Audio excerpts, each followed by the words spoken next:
अहिल्यानगरच्या विकासासाठी सुजय विखे यांना राज्यसभेवर पाठवावे, नागरिकांची मागणी. अहिल्यानगर पूर्वीचे अहमदनगर.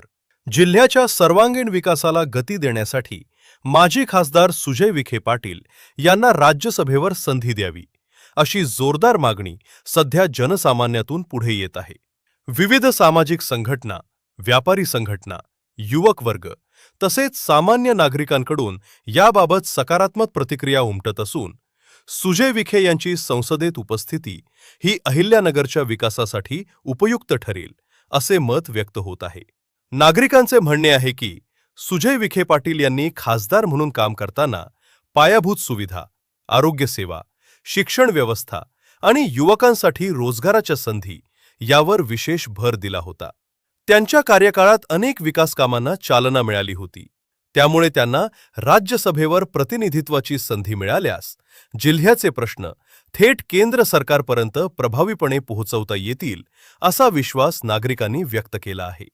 विशेषतः पाणीपुरवठा योजना, रस्ते व वाहतूक व्यवस्था, औद्योगिक गुंतवणूक, कृषी आधारित उद्योग तसेच शैक्षणिक प्रकल्प यासाठी केंद्र सरकारकडून अधिक निधी मिळवून देण्यात सुजय विखे यांची भूमिका महत्त्वाची ठरू शकते, असे मत अनेक जाणकार व्यक्त करत आहेत.